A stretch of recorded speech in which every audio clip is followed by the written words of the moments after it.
નમસ્કાર દર્શક મિત્રો, સમસ્ત બ્રહ્મ સમાજ દ્વારા આયોજિત છઠ્ઠું સ્નેહ મિલન તથા સરસ્વતી સન્માન સમારંભ ભવ્ય અને ઉત્સાહભેર યોજાયો હતો।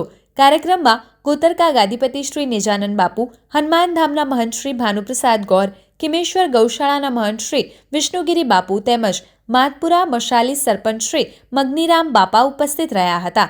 આ કાર્યક્રમમાં બ્રહ્મ સમાજ ભચાઉના પ્રમુખ શ્રી દયારામભાઈ, સામખિયાલી સરપંચ શ્રી જગદીશભાઈ, બનાસકાંઠા બ્રહ્મ સમાજના અગ્રણી શ્રી અમીરામભાઈ આંચલ, સમસ્ત બ્રહ્મ સમાજના પ્રમુખ શ્રી વિશાલભાઈ રાજગોર, ઉપપ્રમુખ શ્રી સુરેશભાઈ મિસ્ત્રી, શ્રી અજયભાઈ રાજગોર, શ્રી રવિભાઈ તથા ખજાનજી શ્રી રાજુભાઈ રાજગોર સહિત સમસ્ત બ્રહ્મ સમાજ ચોરાડ ટીમના આગેવાનો વિશેષ હાજર રહ્યા હતા।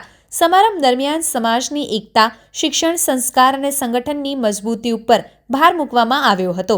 સરસ્વતી સન્માન કાર્યક્રમ અંતર્ગત સમાજના પ્રતિભાશાળી વિદ્યાર્થીઓ અને સેવાભાવી વ્યક્તિઓનું સન્માન કરવામાં આવ્યું હતું। સમસ્ત બ્રહ્મ સમાજના પરિવારજનો અને આગેવાનોની વિશાળ હાજરીથી કાર્યક્રમ સફળ અને યાદગાર બન્યો હતો।